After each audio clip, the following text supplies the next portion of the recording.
নবী রাসূল সাল্লাল্লাহু আলাইহি ওয়াসাল্লাম বলেছেন, এমন একটা সময় আসবে মানুষ সকালে ঈমান থাকবে, বিকালে বেঈমান হয়ে যাবে।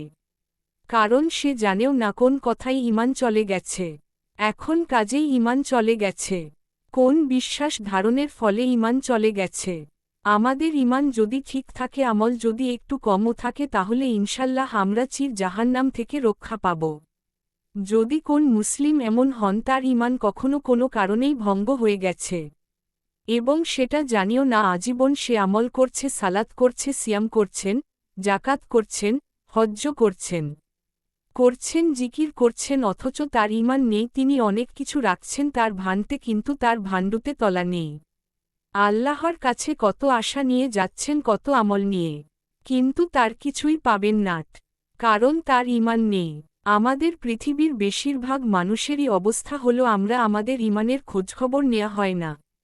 আমরা সেই ছোটবেলায় আশহাদুল লা ইলাহা ইল্লাল্লাহু পাঠ করেছি এবং আমরা ভাবি মৃত্যু পর্যন্ত আর ঈমান যেতে পারে না।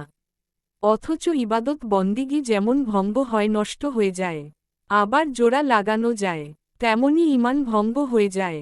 ঈমান ভঙ্গের কারণ সমূহ: ১ নাম্বার শিরিক করা, ২ আল্লাহর ইবাদতের ক্ষেত্রে মধ্যস্থ কাউকে সাব্যস্ত করা, ৩ আল্লাহ তাআলার নির্দেশকে যারা অমান্য করে বা ঈমান আনে না, ৪ নবী সাল্লাল্লাহু আলাইহি ওয়াসাল্লামের দ্বীনের চাইতে অন্য কোন পথ নিদর্শনকে উত্তম মনে করা।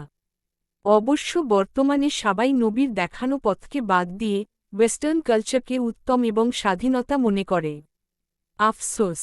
৫ নবী সাল্লাল্লাহু আলাইহি ওয়াসাল্লামের দ্বীনের কোন বিষয় কেউ যদি অপছন্দ করে, ৬ দ্বীনের কোন বিষয় যদি ব্যঙ্গ করে বা ঠাট্টা করে, ৭ জাদুবিদ্যা শিখে তার চর্চা করে যদি, ৮ মুসলিমদের বিরুদ্ধে অমুসলিমদের সাথে যদি কেউ ষড়যন্ত্র করে, ৯ কেউ যদি কাজের মাধ্যমে দ্বীন থেকে বিমুখ হয়, ১০ কেউ যদি মনে করে এসব উপদেশের তারা ধারে না, প্রয়োজন বোধ মনে করে না।